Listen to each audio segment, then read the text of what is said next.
No mai, hai mai, tēnā koutou, I tēnei ahi ahi. Welcome everybody and good evening. It's good to see you here. We're lucky we've got enough chairs because before we arrived this evening we didn't have this many people on our register. So those who are not registered, you're welcome, but take note, next time you mightn't be so lucky. We have had the room full for some of the other meetings. Thank you for coming to this meeting. My name's Margaret. I convene the South Alive Housing Action Group, and we talk about sustainability, and composting is not about housing, but it is about sustainability. So we're working with one of our other colleagues. Every third session we're doing food security sort of topics because that was identified during COVID as being a real issue going forward. So this is part of the food security one. Tonight's topic is a slight twist on food security, being nature's way of recycling, composting. And you've all come here for a mucky night, are you? Yeah, right. Right. Who's the worm, Jerry? Yeah, good call. Yeah. First, though, some housekeeping. In keeping with level 1 COVID restrictions, I take it you took the opportunity to use the hand sanitizer. If you're booked, if your name's been taken, and I assume they all have, Martin, that's enough for tracing purposes because we have your name, we know how to get hold of you. In the event of a fire, the door that you came through and under this exit sign, if you two can be like on the aeroplane and leave them out the door. Sounds good. Yeah, we'll be out first. I don't know if we'll be I worried don't know, about this. Andrew's going to trip you up on the way through. God. Women and children first. Where's the life jackets? Yes. The assembly point is in the car park of the mall. Toilets can be found by going down the corridor just to the right of the door you came in. Don't go right through to the shop, please. The alarm is an awful noise and we don't want to set it off. The toilets are just to the left before you hit that door. In the event of an earthquake, drop, cover and hold is the order of the day. Looking forward to seeing that. We're supposed to move away from the glassed areas, which is quite hard here, although this corner here is possibly the safest, and in the next room we have such a lot of glass here. When the shaking stops, we'll reassess the situation. That's the building, not yours. Finally, please raise your hand if this is the first time you've been to this venue. There's always some. Welcome, 1,000 welcomes. You know now where South Alive Pod is. This is the pod. Taken from the theme of the whale, which is our structure on corner of Russell Square. These things are advertised as free. When we started this back last year, September I think it was, people were so enthralled by the information that they received, they said it shouldn't be free. We're going to keep them being free, but there is a kohaja out there for your satisfaction, measure of your satisfaction, and it helps us pay for the advertisements as well. For your information, the presentations are going to be filmed. You are not going to be filmed, so we don't have to ask your permission, okay? But the presentations will be filmed, and then they'll go onto the South Alive YouTube, where you can see them all over again. Tonight's topic, the format is that I will introduce each of the speakers, and there's 3 of them. There'll be opportunities for questions from the floor at the end of each presentation, and we ask that you do wait till the end. Sometimes people get really excited and they've really got to get that question out now, but you may find that it's answered further down in the presentation. So, we've got limited time here tonight. The alarm gets set remotely just after 10, and if we're still here, we'll hear the noise. We wind up with a cuppa, finished in the evening, hopefully around 9:30, but if the speakers get carried away, it might be a bit later. Okay, any questions? Right, so our first speaker is Kathleen Eade. She's a health promotion advisor at Public Health South, and she, like all of us, is juggling all parts of her life, being the mother of 3 school-aged girls. Kathleen enjoys harvesting food from gardens at home and at work.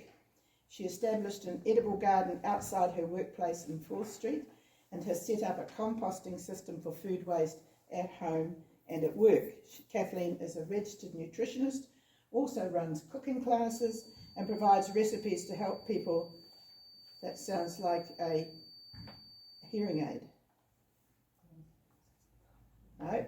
Okay. My husband's does that.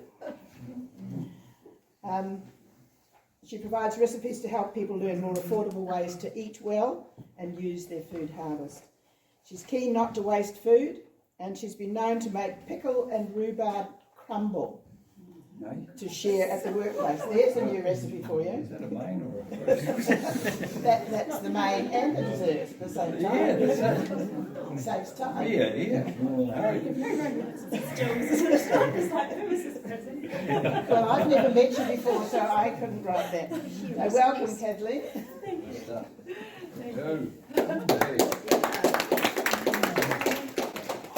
Margaret. You're welcome. No. Kia ora koutou, ko Patara, toko awa, ko Hokanui, toko Monga, kei Public House South, aho I Mahiana, ko Kathleen Eade aho. So thank you for the invite and intro. As Margaret said, I work at Public House South, have done for 12 years now, and a registered nutritionist there. So tonight I've been invited to talk about how we use compost at a workplace, in a workplace setting. So I'm by no means an expert, so I'm here to learn, but I'm just going to share with you what we do at work. It's easy and it seems to work, so perhaps it may inspire some of you to perhaps either set up at home or do this similar in your workplace. So I've got lots of pictures and I'm basically just going to talk through them.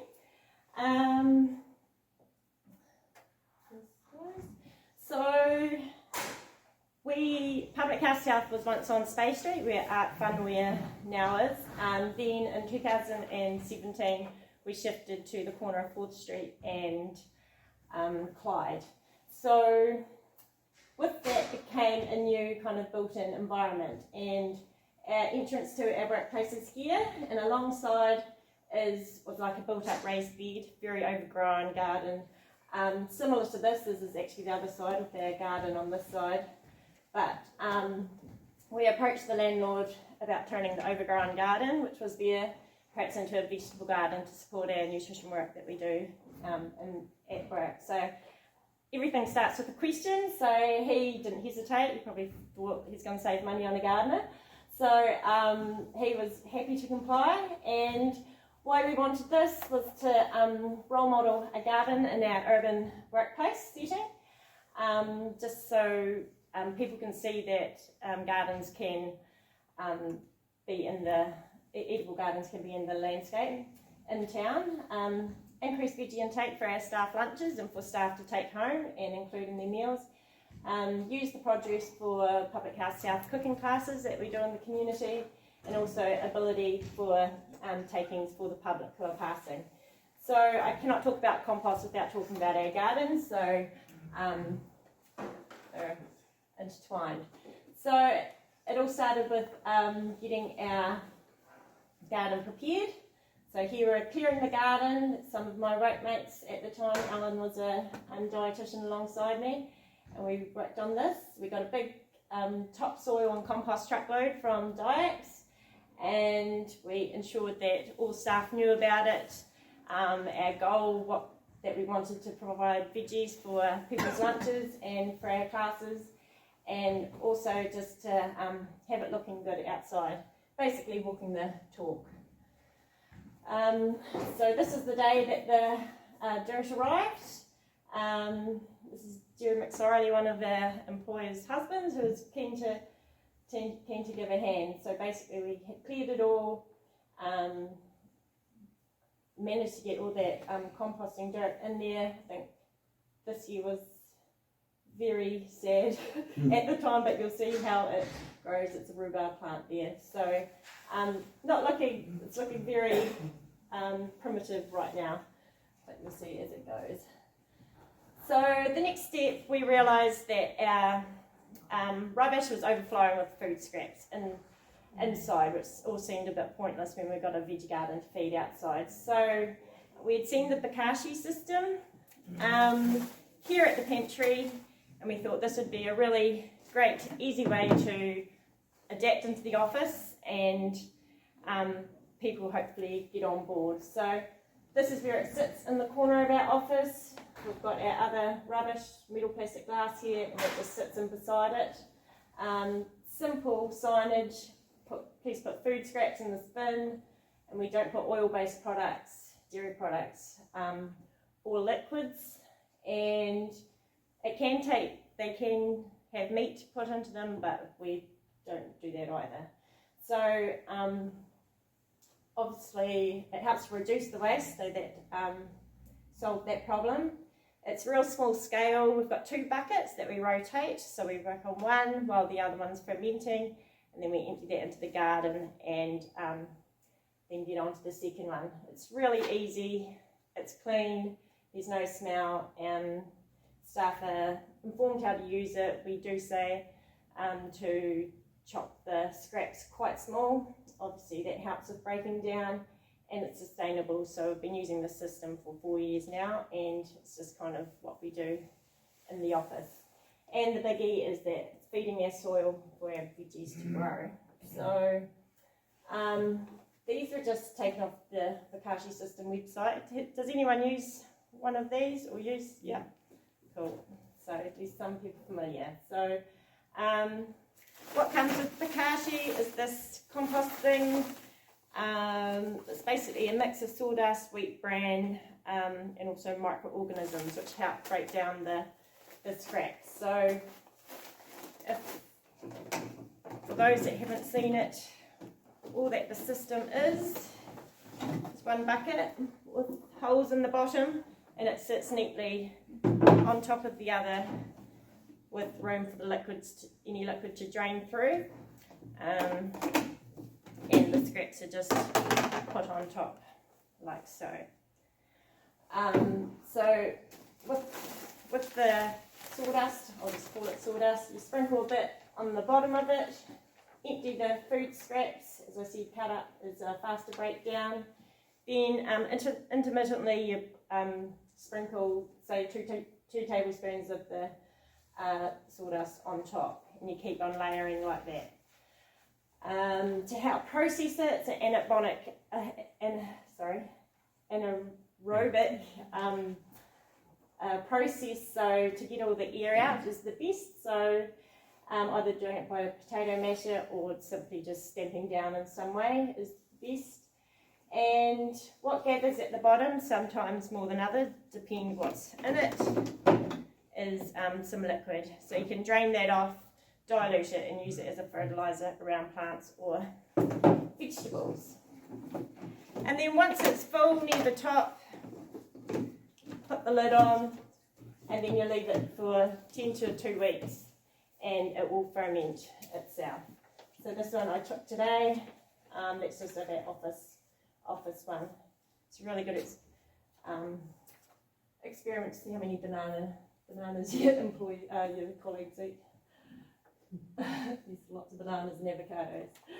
So this was me last week putting it in our work garden. So you basically dig a trench, perhaps so deep, and I empty it into it, put food waste in, mix with a bit of soil, and I cut up with the spade just to break it down a wee bit more, and then cover it fully with soil.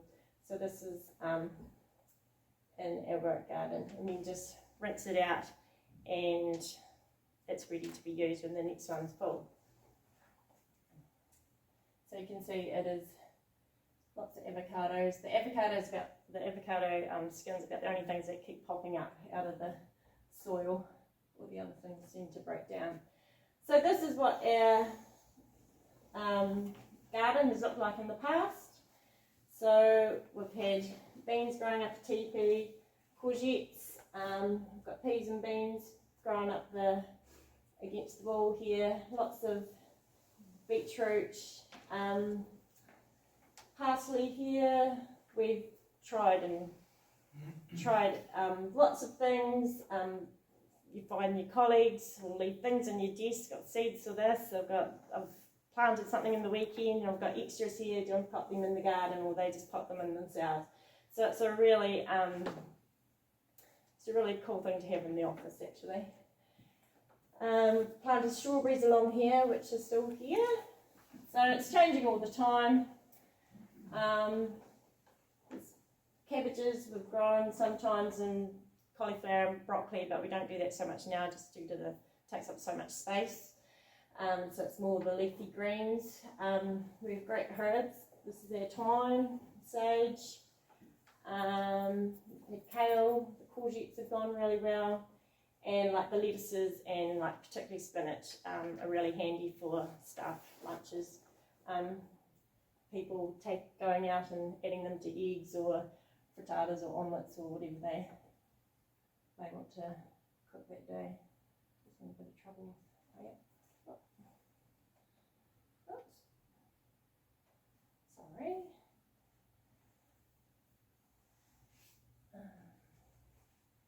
Yep. I'm far ahead here. Yes.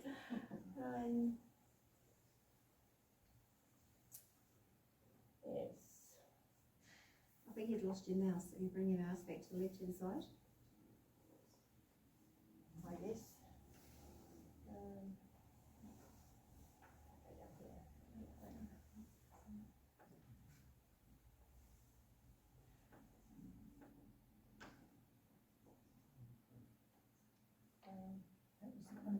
That was one I had, right. So that's our rhubarb now, that looks really healthy, and we get lots of rhubarb out of that. Had sweet peas growing up the teepee as well. Yeah, so these are just some of the pickings. We had strawberry bowls going around the office for afternoon snacks, got a freezer in the corner. So yes, and obviously the public, it's right by the path there, so lots of cool conversations when we're out in the garden, or I've seen parents stopping at the strawberries and picking them and giving them to their children, and it's always really cool to have conversations with them about it. They're always interested.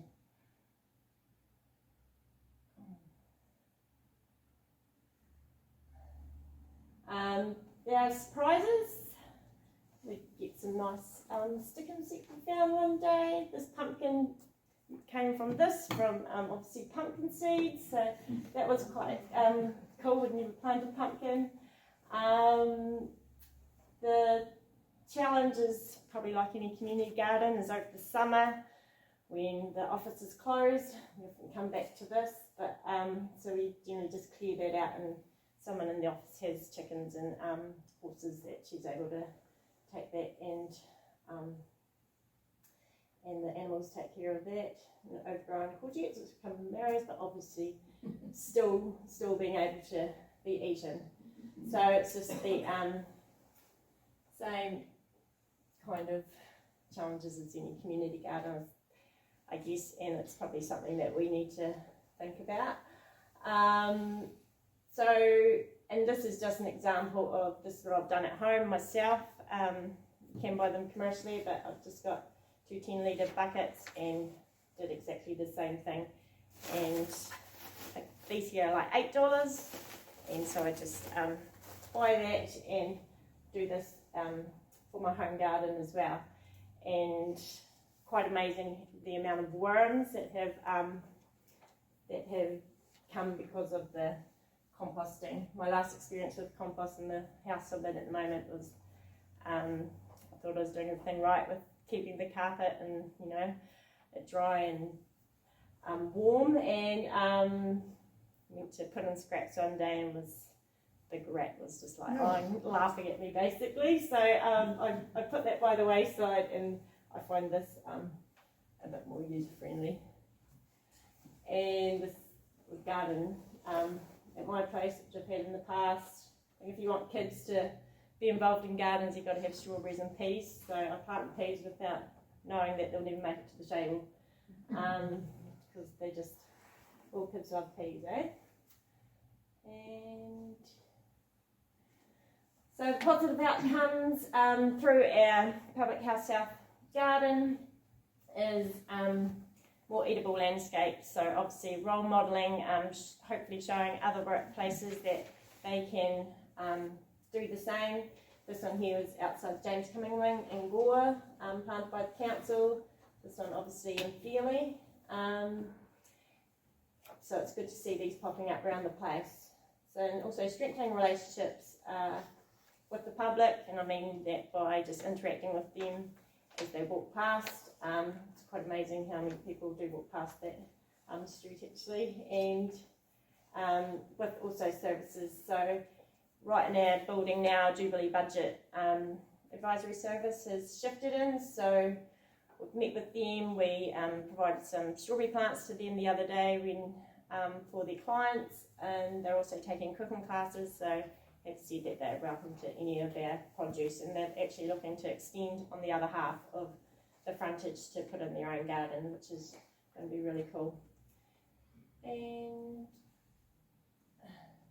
if anyone's in a workplace and thinking about workplace wellness, workplace garden is the perfect fit. It provides physical activity, veggie intake, mental health breaks, great way to get outside in some sunshine, learning new skills, and some teamwork and contribution. Like this great satisfaction of seeing your garden come to life. So that's it all in summaries, really, of what I've talked about, and all I'll just say is just give it a go. And if you're ever passing Public House South, have a look at the garden, feel free to come and have a knock on the door. I'm happy to come out from there, and if you're looking at doing the same in your workplace, we can help guide you. So That's it? that's me. Yeah. Right, thank you very much.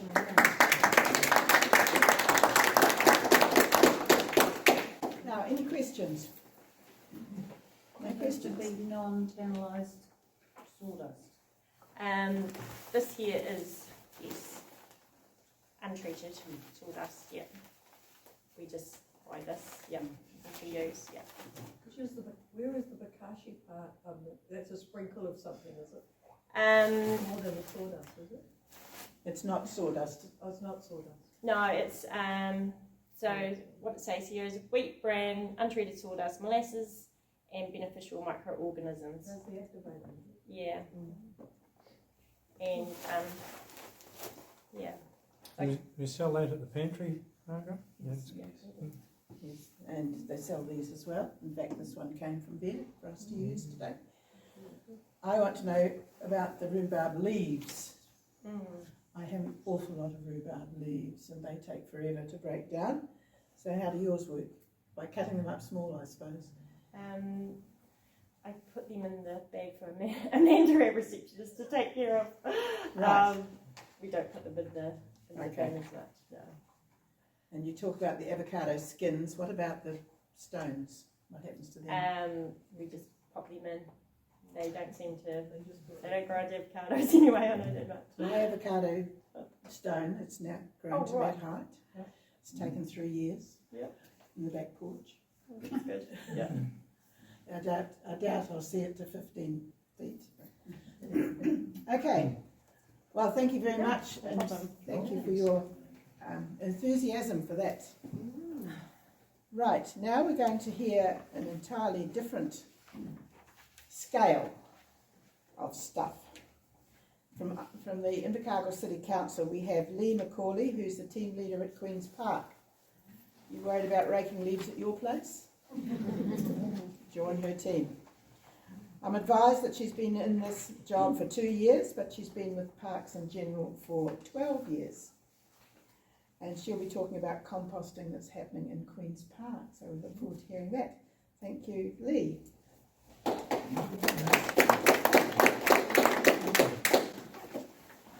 Good evening. I'm a little nervous, so just bear with me. Not quite that fancy. Just if you want to have a look through these and then hand them back. That's just some photos that I took today of the way, the current state of what we've got going on just right now. So thank you, Margaret. Thank you for asking me, and sorry about the very late response. That's all right. So yeah, I've been with Parks and Rec Department for 12 years and the team leader role for 2 years, very shortly. The way we now have the ability to make our own compost was not always the way that it was. The previous management, it wasn't a priority, I guess, and it was a missed opportunity, and the previous team leader encouraged or pushed it himself and basically just started making his own little piles almost covertly, and then we were using those in the gardens as well, but now it's a pretty major operation, as you can see. However, it's a very simple operation because of the amount of material that we have and that we collect throughout the year, certainly the autumn. So we run sort of 2 compost piles because we have different needs for different gardens. So the most commonly known one, I guess, would be the annual beds that we have all around town, but we only provide compost material for our annual beds in Queen's Park. And in the last 2 years, all the annual beds that we have in Queen's Park have been composted. We also did try, I don't know if any of you may know, but we tried a mustard seed scenario last year. The birds liked it, so it didn't go off too well, but we ended up just putting more compost on them, and the public generally appreciated and respected what we were trying to do, and didn't complain too much about the fact that there were no flowers in the Gala Street Reserve area, so that was a relief because it could have been an uproar. So the chipping, the material that goes into that compost is annuals themselves from the previous planting, so literally everything that gets pulled out is not wasted, contrary to what a lot of people may assume. We do get the odd person sort of coming up and asking, hey, can I just have a few geraniums or whatever, and we're more than happy, if it's right then and there, we're more than happy to hand out plants that we've removed, but they go into a compost heap, like a holding bay, which I don't have a photo of that one, it's much smaller. What also goes in there is hay from the animals and straw from the animals, food waste from the animals as well, stuff out of the pig pen, which is all, good stuff, and that gets mixed up, and we do put a wee bit of grass in there as well, just to sort of add more to it. But the way we feel about the grass, you've got to have at least twice as much, if not more, material than grass, otherwise you end up with problems. So that's the compost that goes to on the annual beds, and the picture of that is the one with the concrete bay. So that particular pile, I think, is 3 years old, and we've used half of that this year. I don't know if any of you come to Queen's Park, but as you're driving off Queen's Drive, we've got the annual bed, what we call the point bed, is now raised, and it's got a piece of artwork in the back of it. So we used a lot of it just for that. The point is we try to avoid buying in soil so that it saves us money, like us, all of us. And that's the whole goal. So that's the annuals compost. The other compost that we have is where the leaves are the base. So this time of the year, and still the poplars, thank you poplars, we've still got leaves falling. We have a piece of machinery that basically scoots around it, and it's got a big yellow bin on the back of it, and it's a mower essentially, but it sucks up all the leaves as well. So that collects all the leaves up. We dump them up at the leaf pile, which is just a little bit further up towards Waihopai School, the Waihopai track, and it's all all open space. You can all walk and have a look around and see everything that I'm talking about. We add chipping into that as well. So branches that we chip, or the arborists dump their bin truck up there for us to then mix with the leaves. And just recently, thank you to the circus. Thank you, no thank you. But they dumped all their sawdust in one of our borders and then skipped out of town. So that was a little bit unexpected. So we're still in the process of scraping all of that out, but we've decided, hey, let's put it to use, and that's also gone up into the leaf and chipping pile as well. And then there's pine needles. We put our shredding in there, because we have a lot of shredding, and it's just a big wool pack full of shredding, and it all gets mixed up. So how we get it from that to usable, both sites are sort of on a year rotation, and it's sort of hard to describe, but it's a rather large site, the big one with the leaf and the chipping.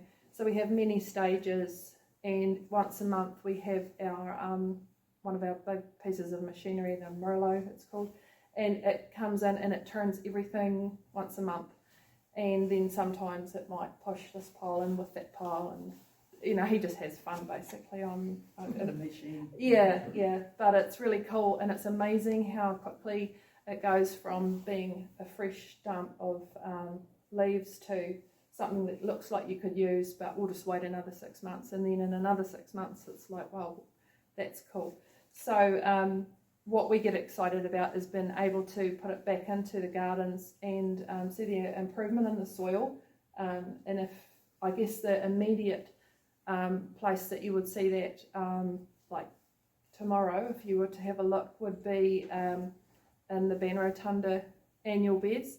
We've replaced those the soil in there 2 years in a row, or added to it I should say, rotary hoed it in, and it is very dark and very rich and just absolutely lovely, and really raised them up, and that's straight from the stuff we've pulled out previously. So the leaf compost that takes a year to make, with the chipping pile combination that mixes through and breaks it all down, that generally gets used on the herbaceous border either side of that, which is if you go to the winter gardens, it's the borders that sort of run right out to Queen's Drive. You may have noticed that at the end of that, at the Queen's Drive end, we've just filled that up with about 1,800 kale and silver beet plants. The reason why that was bare for 12 months was we have had a convolvulus issue right there, so we've scraped it out. We've spent 6 months deciding what chemicals we could probably try, and then none of us were really keen to do any of that at all, so we're trying other means, and hopefully we're going to have some success, but that's currently there for in a couple of months time, ready for people to come along and get enough for their tea. So we're really excited about being a part of that as well. So obviously leaves in the park are huge supply for us. It's free compost for us, as are the annuals. They've served their purpose, and then we get to use them again, which is just, I don't know, for us greenies, it's really cool, and we get a bit of a kick out of it. We've got the space to do this on such a big scale. We've got the machinery to have a regular schedule of the turning. We've got the skill of the operators to that know what they're doing, and so we have a good opportunity to make a real success of this. And we produce, I was trying to figure out exactly roughly, but I would say it's anywhere between sort of 20 and 30 cubic metres a year, which is a lot. I equate it to a truckload, so I visualise the truck and I kind of know that's a lot of stuff, but we use it all as well, which is exciting. And the other thing I was going to touch on tonight, if anybody wants to ask about or has any questions about the duck pond. So I'll just say a real quick little bit about that, and then you can ask me if there's anything I haven't covered. So the duck pond was a very public affair, just the cleaning out of it, but well, it looks really amazing. And we were able to keep everything out of the duck pond and have it on site. So we've put that round behind the rose garden, just edging onto the golf course. The biggest issue with that was the fear of the smell of it, but amazingly there's just never ever been any smell. It was just crazy because we were like very, very worried about that, and just affecting the air pollution and what the neighbours were going to have to go through, or how we were going to deal with that. That was a non-event, so that was really exciting. So what we have is some sediment, which is mostly leaves. It's quite muddy at the moment still. It's mostly leaves. Obviously it's duck poo, and it's all been piled up and fenced off, and it's slowly solidifying. And once it does, it might take a year. I don't really know. We're just keeping an eye on it and lobbing a stone over the fence, and if it sort of splashes a bit, it's like, oh yeah, it's still quite watery. No one's really keen to go wading through it just yet. But I'm really excited about that, because that's going to then be added into our both our annuals compost and our leaf pile, and it's a huge amount. So yeah, we're really excited about how that's going to end up, and it might be a year or two away, but yeah, we were lucky to be able to keep it on site. It would have been a real tragedy, a bit of a waste if we couldn't. So happy that that was able to go ahead. So lastly, the reasons why we compost in the park on such a huge scale. We have in the past had a lot of yellow pansies, and boy are they hard on the soil. They really drain it. That's a joke. So we're trying not to plant too many yellow pansies these days because we're all sick of them. But the annuals, the constant change twice a year, especially the tulips, we've decided to rest the beds, I don't know for how long, 2, 3, 4 years, because they're very hard on the soil as well. And we were planting tulips year in and year out and not really feeding the beds. And I think next time we do plant tulips, it's going to be a bit, very spectacular, I would like to think. The reasons why we do it is, personal satisfaction. Obviously, we're all into it, and it is free. It's not a lot of extra work, and it makes our lives easier. There's actually a lot better weed control. We haven't had as much chickweed in the annual beds as we used to prior to putting on the amounts of compost that we do, which we found quite interesting, because of course they're big beds and we have to get out there and weed them a lot. Yeah. So do forgive us on the whole if you do see some weeds. We'll get there. But that's what we do. So, and have a look at the pictures, enjoy that, and Right. Great job. Well, thank you, Lee.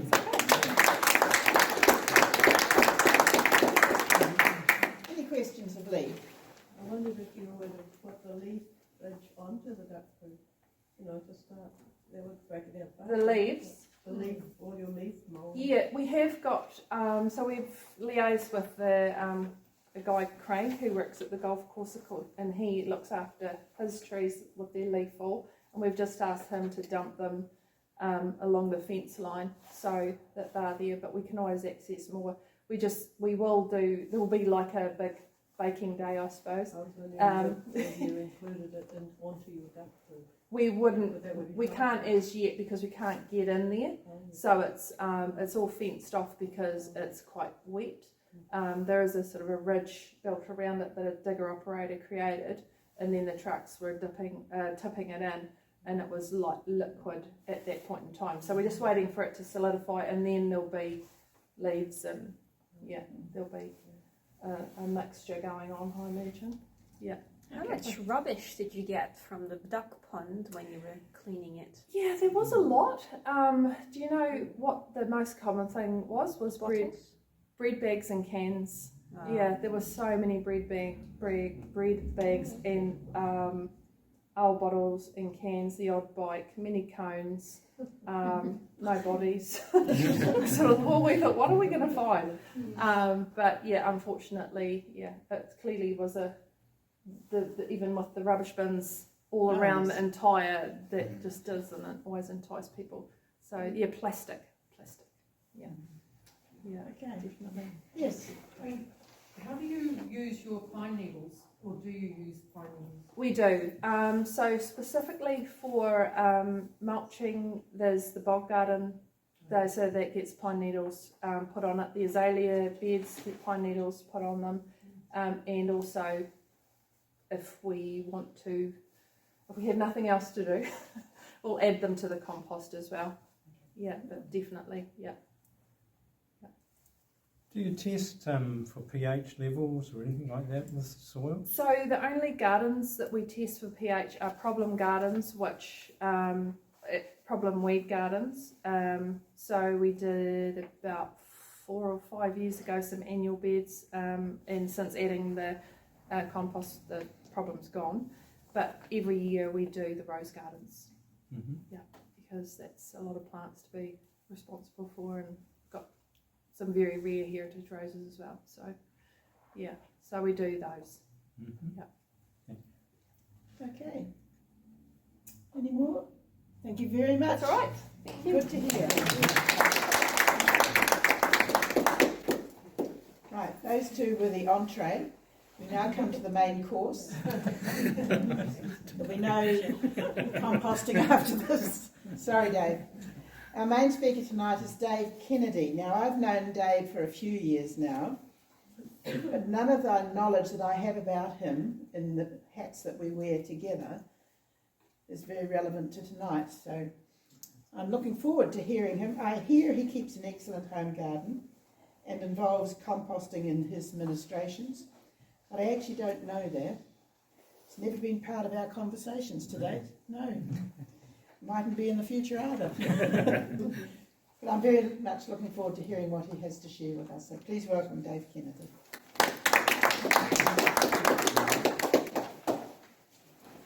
Kia ora koutou. Thanks, Margaret, for that introduction. I did have my own laptop, but it didn't connect to this, and we tried to connect it to the projector and it didn't work either. So thanks to Kathleen who managed to get a data stick in.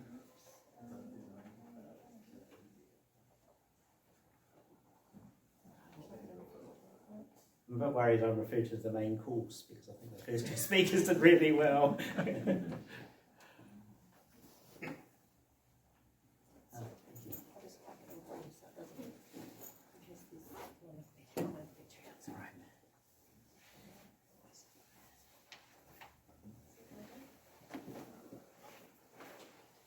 Can I just press these?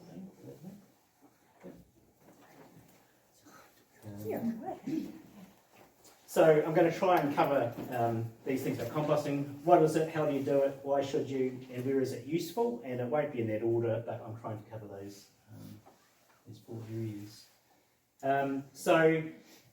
One of my roles is I'm co-chair of the Southern Farmers Market, and this gave me a perspective on why growing food is becoming more important. During the lockdown, our main grower, Wilson's, wasn't considered to be an essential service, and they had all these vegetables that they wanted to share or get rid of because they'd just go to waste, and there wasn't a market because they weren't an essential service. So they gave about 1,000 packages of vegetables and fruit to the itinerant workers in Queenstown, and they just it was just a charity thing for them. So luckily that was really useful. And they said they'd be prepared to help anybody in Invercargill as well. So I put a sort of a call out through the main Facebook page saying if anyone was really desperate for food or was struggling, then we could provide some packages of them if they talked to me and explained their circumstances. So I delivered about 50 packages to about over 50 different families. And it was really interesting to see that they were really grateful for the fruit and vegetables. Most of them said that they would love to have food of that quality, but on their budgets they couldn't afford it normally, so they actually ate better than they did outside the COVID situation. But I was also aware that most of the houses I visited, they didn't have a vegetable garden. The idea of being able to grow your own food seems to be an essential thing. I'm also involved with the Kai Collective, and there's a number of groups involved with the Kai Collective. We're looking at food resilience for the whole of Southland, and it is another major concern. I heard not so long ago that Southland used to provide about 80% of our food needs, and now it only provides 10%. We've shifted to larger farms, larger sort of almost like monocultures. Dairy has become huge. We used to grow a lot of wheat and oats. Southland is one of the better oat growing regions in the whole world, and we don't grow very much now. So all the diverse stuff that we used to grow, even things like pip fruit, pears and apples, grow really well in Southland. There's no commercial orchards growing those sorts of things in Southland now. So it just seems to be a real concern to me that we're not growing more of our own food. And if we do grow our own food, as I've said here, it's cheaper, healthier, convenient, tastes better, more variety, and it's fun. So this is just a background to the compost thing. So gardening is actually quite simple. A lot of people think it must be complicated, but all you need is soil, water, some sunlight and warmth, and you can grow stuff. It's that simple. And gardens can be as big or as small as your space and capability allows.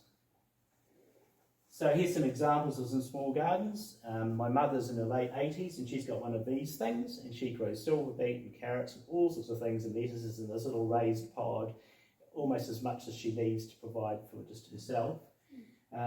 My daughter, who's a long-term student in Wellington, decided to grow her own garden using this idea. This isn't hers, it's just a photograph I got.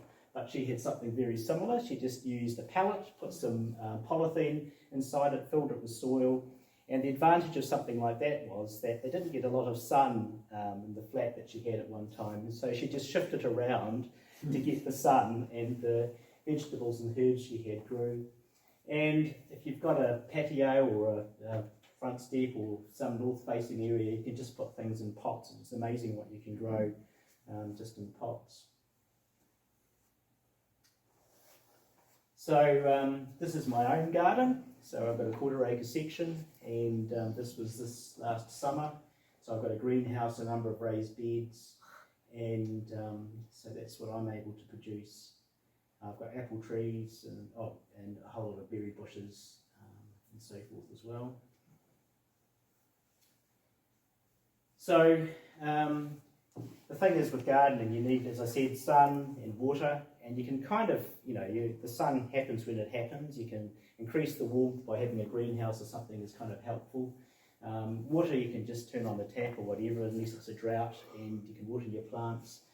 But the next most essential thing is soil, and that is where a lot of people struggle, because there are different kinds of soil, and you might have heard the discussion before about different pHs. That soil can be very alkaline, or what's the other one?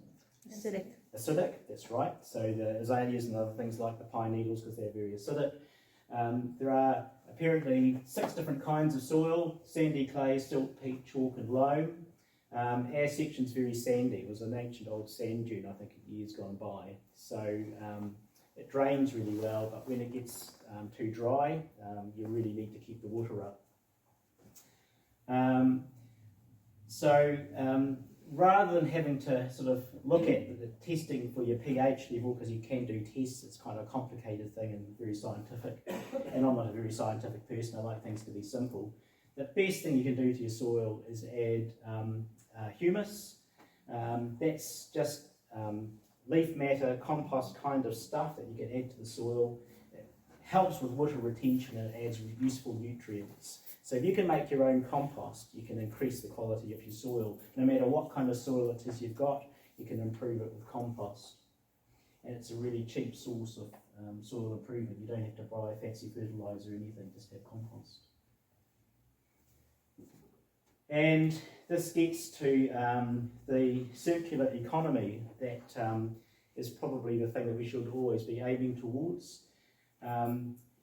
Most Western countries throw away about 30% of their food, it's never actually eaten. It's grown, but it's thrown away.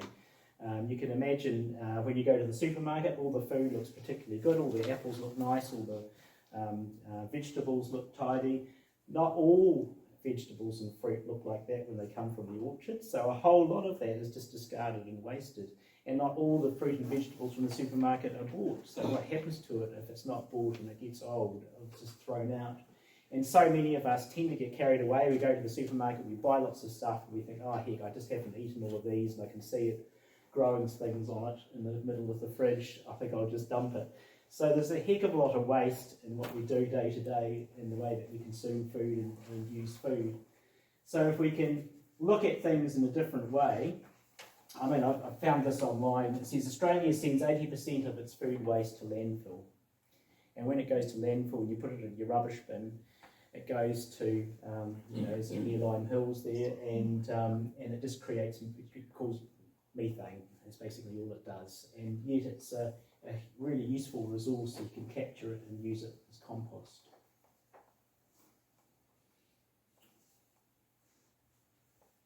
So all these things that we throw out, food scraps, veggie peelings, apple cores, rotten fruit and veggies, even kitchen paper towels, newspaper,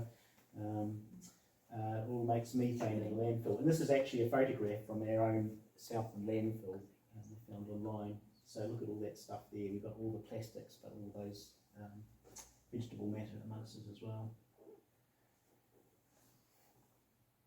So if you're going to compost, and depending on where you live, what system suits you best? And we've seen two systems at both ends of the scale. The small bokashi idea, which is a really tidy, clean way of composting. Worm farms are also quite easy to manage, and you can make your own or whatever. I'll talk about those later. We've got a medium scale ones, the plastic bins you can often see in hardware shops, revolving barrel retrenching. I'll talk about those later. And you can go to a larger scale. We saw what the park do, and the other systems that they can do things at scale as well. I'll talk about later. Oops. So bokashi, Kathleen spoke really well about that, so I don't need to go into too much detail. But I did read, because I haven't done this myself, but I read that if you just get sawdust that isn't treated sawdust with a bit of molasses, that can create a starter that can have you operate your own one. And as you saw from Kathleen, you don't need to buy a special thing, you just need a couple of plastic buckets and put some holes in one of them. And worm farms, the tiger worms, they eat their own weight every day. You can buy a worm farm for $79 at the warehouse, I found. And but they can't digest dairy, processed food, citrus, and anything in the onion family. But you get lovely compost, and you also get worm tea, a little bit like the stuff you get from bokashi that you can use as a liquid fertiliser.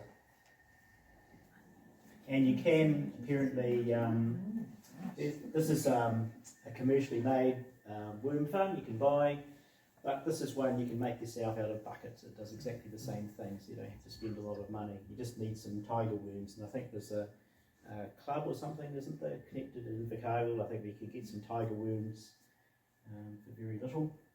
And once you've got a few, as long as you look after them, they'll grow and have children and grandchildren and great-great-grandchildren and do their business.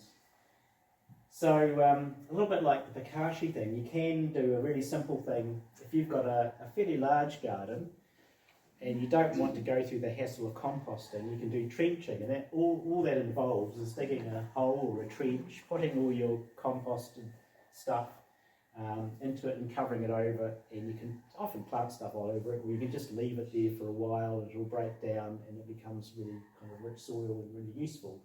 So that's probably, and you can even do it in pots. If you've got a pot, you're planting a pot, you can put a bit of compost at the bottom, put some soil on top, and over time the waste will decompose and provide food for the plant. These plastic bins, I've tried them a few times. You need to have them sitting on the ground, and they are kind of tidy, but I find that you need careful management, and if you've got a lot of things like lawn clippings, what you often end up with is a smelly mush that's sort of anaerobic and doesn't work particularly well. So if you're going to use this kind of system, I think it's really good to have lots of twigs and branches and carbony kind of stuff to mix in with it, so it gets a bit of airflow. Otherwise it can be quite difficult to manage, and it's kind of useful to introduce worms if you can. Just ordinary worms, I think, would be useful, and the cheapest I found was about $45 to buy. Another way that I think is probably more useful if you haven't got a lot of space and is quite easy to manage is a revolving barrel, and you can make those yourself by just getting one of those plastic barrels, make a little flap on it with some hinges, drill some holes around it, make it easy fray. You can put something through it. Fancy ones, you can put in some like blades inside and screw them inside, so when you're turning it around it sort of gives the compost a good turning around. And they say that you can produce some quite good compost using a barrel like that in just a few weeks, so because of the heat and everything, and turning it around is helpful. So that's another system. I haven't tried that myself, but I've seen a lot of people who have been using them and find them really successful. They do say though that some that don't have enough holes and get enough air in, and you're not turning it enough, it does tend to go a bit mushy. And here's some commercial varieties, and again they range from a few $100s to, I think this one here was about $79 or something or other, or you can get that online.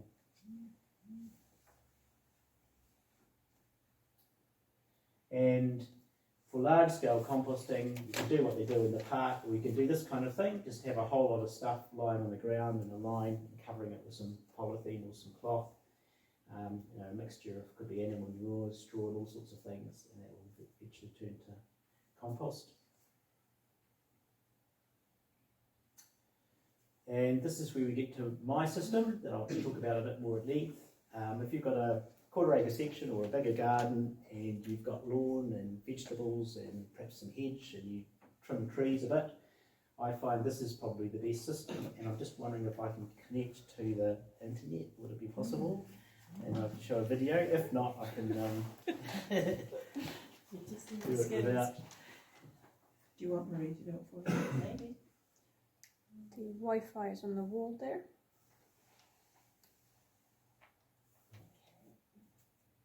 So I found with my own laptop, I can just find what Wi-Fi is available, and I can click into this Wi-Fi. Just click on the link. Should take you. Click on the link, they say. Yeah, but if you're not connected to the Wi-Fi, it won't work.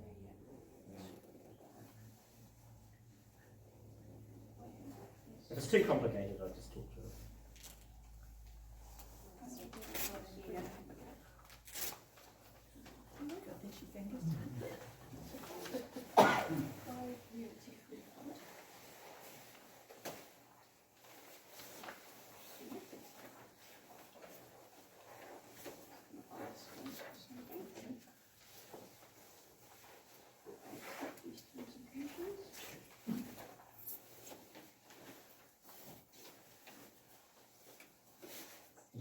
This won't have a speaker, will it?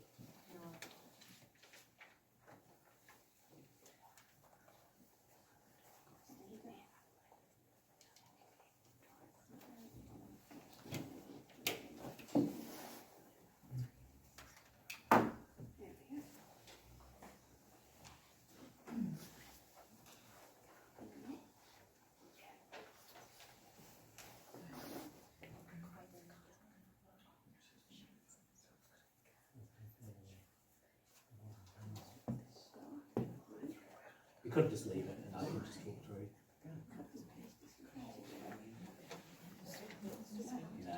Doesn't matter, I'll just talk about it, it's fine.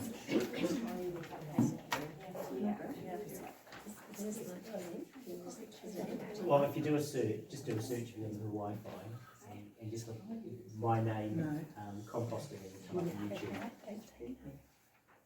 a YouTube search.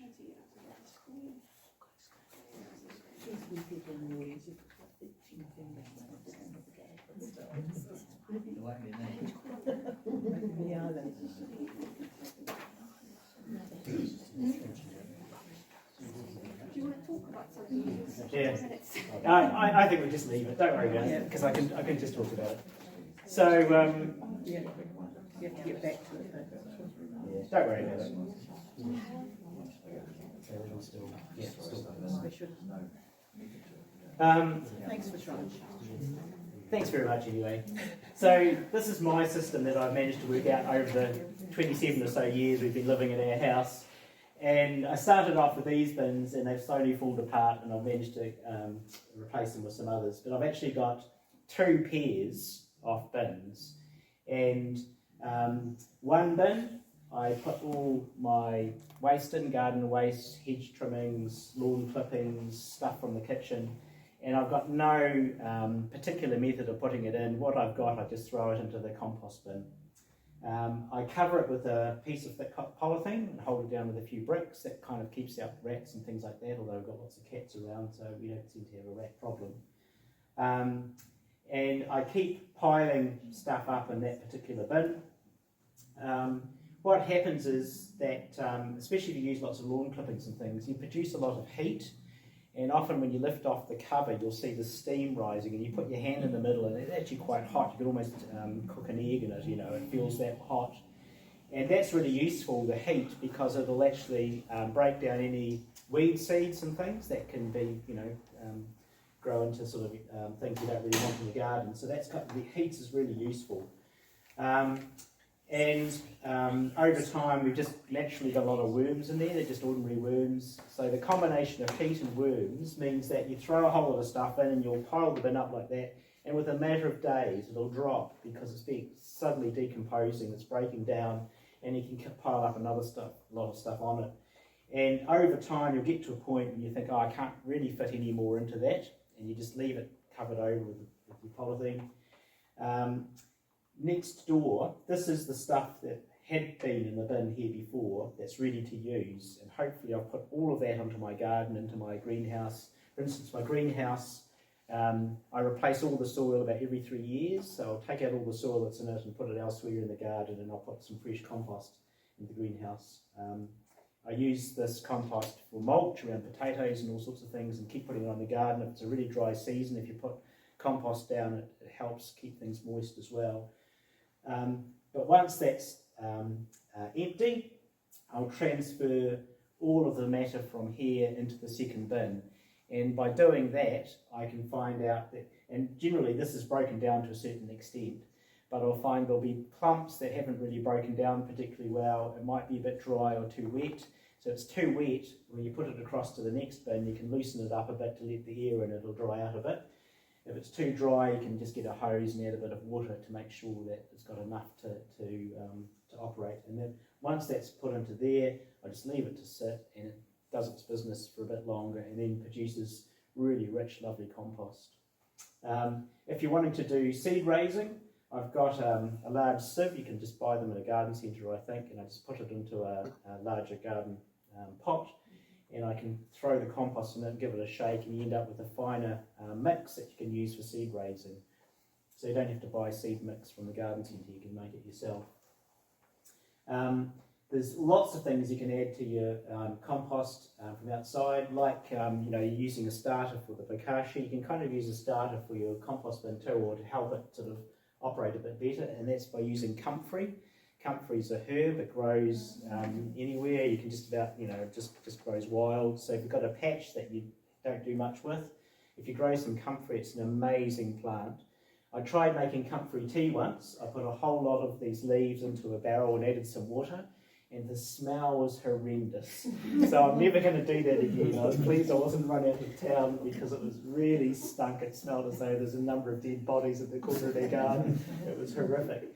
So comfrey is far better put into the compost, and I also sometimes, when I'm planting potatoes, I might put a comfrey leaf with each potato, and they say it protects them against disease and gives them a good start. So that's what I do when I'm planting my potatoes. So comfrey is really useful. If you go to the beach and there's a bit of kelp or seaweed around, you can collect that up, chop it up a bit and throw it into your compost. That's really good for composting as well. And with hedge clippings, I use my lawnmower and run over them a bit to break them down a bit further. Lawnmower can break down quite big, thick twigs, and it's more likely to break down your compost if you go over the lawnmower. And of course, all the leaves and things you gather up, I just throw in there as well. So really easy system. else was going to say?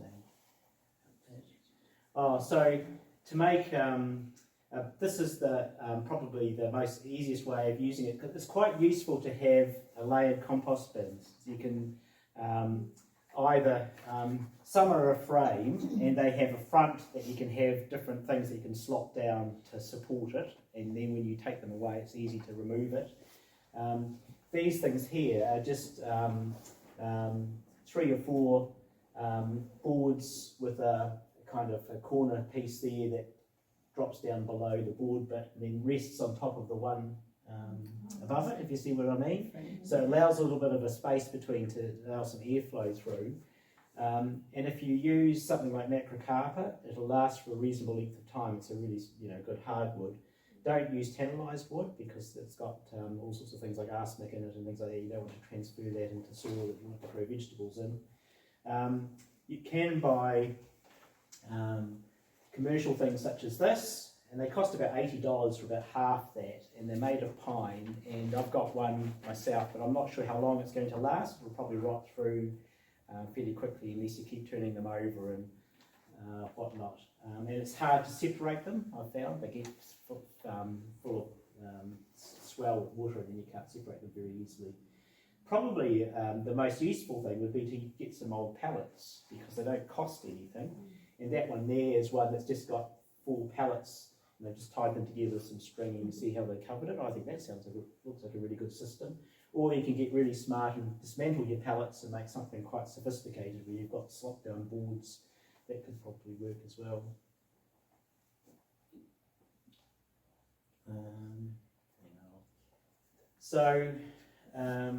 What else do I do? Oh, I've also got a chipper that was quite a cheap one, so it doesn't cut very thick branches. But there's a lot of kind of very woody kind of waste and old bits of plants and bushes and things like that that we sort of trim back and we dump them into a pile.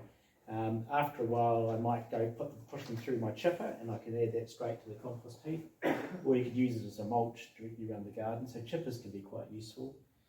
So between a lawnmower and a chipper, I'll probably use a lawnmower more. It's quite useful for breaking things down. I find you'll see a lot of really keen gardeners say, "Why do you have lawn?" Because you should just have garden everywhere. Well, I call my lawn.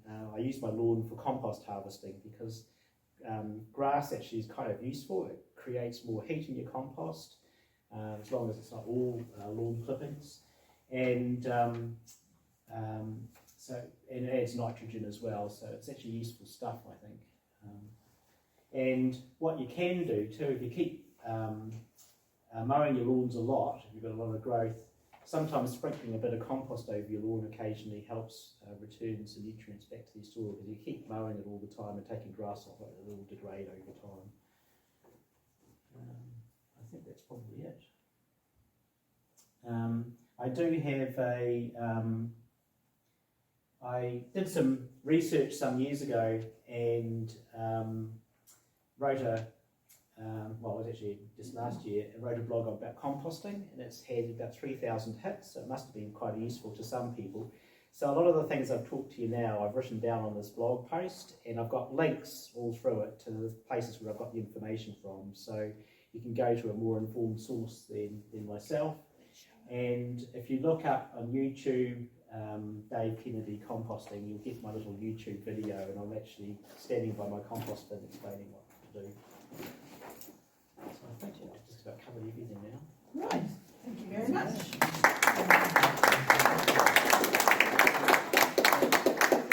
Shall I be in the background and see if I can get the video going? No, don't worry. It's all right, don't worry, I'll cover everything. Right. Yeah. Okay, questions? Who's got a quarter acre section? Yes. I'm going to digress. Can anybody help or assist with the issue of grass growth in lawn? Grass growth. Stars.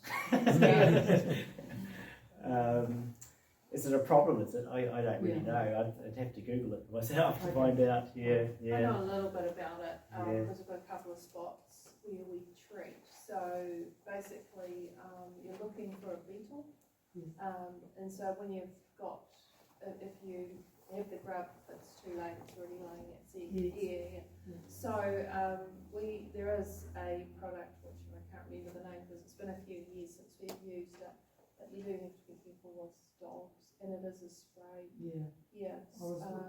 But my real question was, is there anything Natural. natural? We'll have to explore that. Yeah, probably something to do with No. natural seaweed. I've got a suggestion there. Grass scrub beetles normally maybe in December the grubs flying. Yeah. Flying. The grub logs in the ground and eats the roots of grass. Not normally vegetables. If you've got some broad beans or something that the grass scrub beetles come to eat, they'll come at night in the evening. And if you go out and collect some up, and put them in the jar and mince them up, and leave it for a few days, and then strain it, set that big lumps out, put it in 5 litres of water, and spray that on your broad beans. They'll come and they'll spit the broad bean leaf out straight away, but they've already ingested all the bacteria that's harmful to their bodies and it poisons them. Okay. That's for And the you can broad use bit. it with all sorts of other injections. But that's when the beetles won't breed. It stops the cycle. Black beetle, any insect. That's all. Right. How long does it take to compost? It just a lot depends on how much heat and that you produce, and but I probably have between 3 months and 6 months for every bin. So because I've got 2 pairs, I've always got compost ready, and I've got those 4 stages, so, or 2 stages. I find the comfrey really helps as well. Yeah. That's amazing, as you mentioned. It's a real amazing leaf for the layering. So I've got a sauce as well, and I've Very- put it in. Very hard to get rid of once you've got comfrey in your garden, though. But you can celebrate it. It's not necessarily a weed if you can use it. If you can use it, yeah. But if you have got it in your compost and it's burning up, What texture is it supposed to be? Is it supposed to be like dirt, or is there lumps in it? So Very the neutral. compost that compost there, it's got you can hold it in really good soil. Should feel like really good soil. It won't be lumpy, it won't be sticky, and often it has a kind of a nice soil smell to it. So if it stinks and doesn't smell kind of nice, or it's not working out so well. So you can generally tell if it's come out well. Sometimes my compost is a bit clumpy, or it hasn't fully broken down, but it still operates as compost. Right, someone over the back. Yes, when you talked about replacing the soil in your greenhouse, when you remove the old soil, what do you replace it with? Just compost, or do you have to bring in some? I must admit, sometimes I'll add some blood and bone and other things just to add a little bit more. But generally speaking, I think if you've got a lot of things that you've added to your compost, it should be really rich, and you shouldn't really have to add too much more. I mean, I seem to be able to grow really good tomatoes and things by mainly just using my own compost. So it's not hot at that stage. Oh no, once it gets to that stage there, it's not hot any longer. It's just soil. Yes. If you're looking at things like growing in a garden bed, for example, what sort of mix would you be looking at? Because I assume you won't just use compost with the soil. Like, what would you sort of look at? I just made some new beds there not so long ago, and I just used straight compost. Yeah, because it's just soil really. It's just rich. So it's not necessarily humusable soil. necessary to mix it with other things. You can just use. No, you can just use natural. compost. It's just natural. Yeah, and you can add. If you often people are selling animal manure. You can add other things to it, and it will help. Yeah. But if you've got a good variety of stuff in your compost, it will be really good, rich soil. Okay. Maria.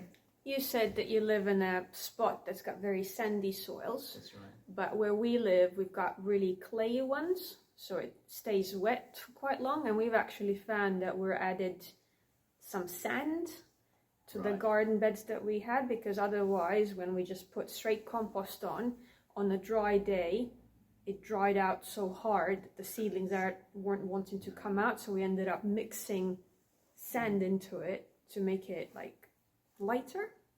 That makes a lot of sense, actually.